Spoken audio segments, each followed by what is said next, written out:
when I would sing that song. So it really taught me the power of music, the influence that music can have on our lives. Now music, when we listen to a happy song, how do we feel? We feel happy. And now when we listen to a sad song, how does that make you feel after? It usually makes you feel sad. And the same thing can go for an angry song. When a song is angry, you usually feel that angry energy afterwards. But now, I would like to ask you, what kind of music are you listening to? What kind of emotions are you allowing to come into you, deep in to your make? Now, it's okay to listen to sad songs. Have any of you seen the Pixar movie Inside Out? Yeah. A good amount of you. So a lot of you know what I'm talking about. And the importance that sadness really does play a role in our lives. We need to have that there. It's an emotion that God has given to us in our make. And for those of you who haven't seen Inside Out, I highly recommend that you see that movie. And by watching that, you'll see how each emotion really does play a part in our lives. We need to go through those ups and downs. But I want to encourage you to think about the music that you are listening to. Something that I've tried to do lately is I'll put the Mormon channel on in the mornings. I would like to have kind of that pump up music when I'm doing my exercises, but for some reason I just started playing Mormon channel music, and so my pump up music is Mormon Tabernacle Choir. And then I'll listen to a few talks here and there as the Mormon channel talk station, and it's really made a difference on how I act and how I think and how I treat other people the rest of the day. Because that's the energy that I now have in me.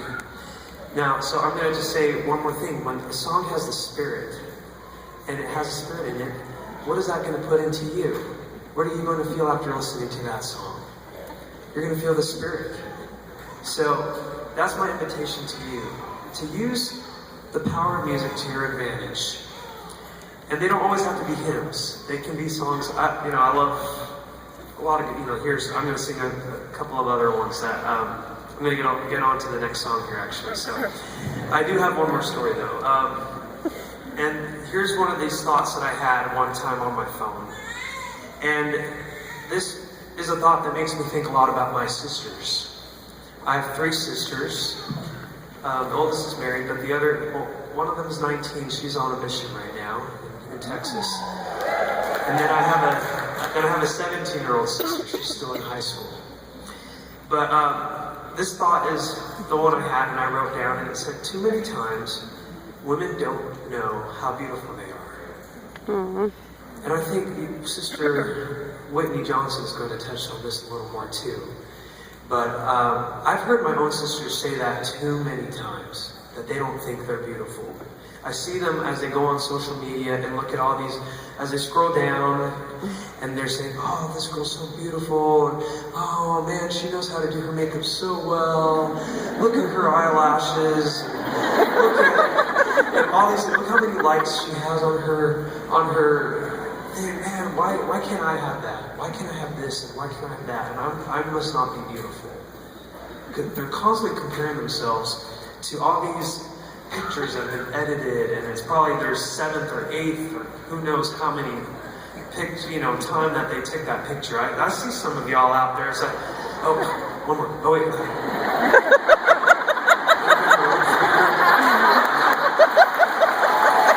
Maybe some of y'all are guilty of that. Yes. But I'll tell you what I see in a girl, because a lot of times a lot of people ask me that. So,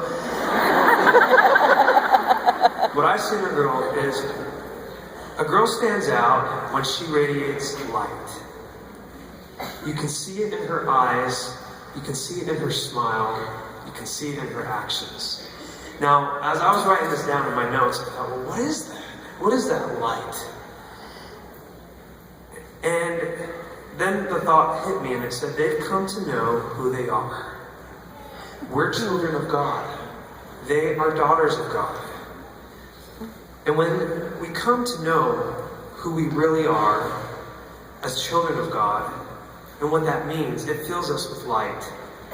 It doesn't matter where we've been in life, but rather where we're going right now. The the choices we're making now. And so I shared this one time in another Time Out for Women, and Elaine Dalton was speaking there. And as I went backstage, she came up to me and looked me right in the eyes. And as she does in her Elaine Dalton way, she just whipped out the scripture that she had memorized about light.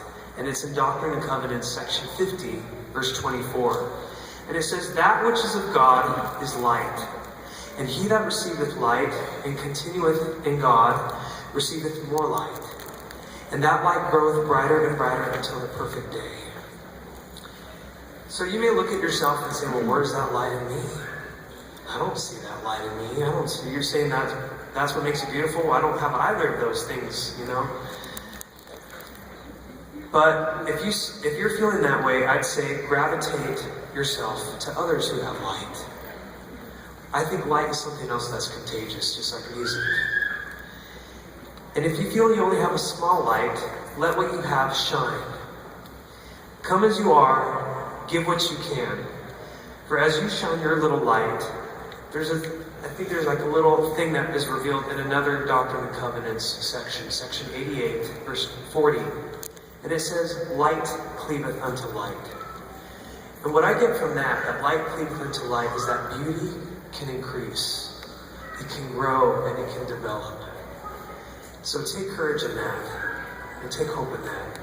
So for all of you who may have felt the same way that my sisters have felt, this song is for you, and it's called Beautiful.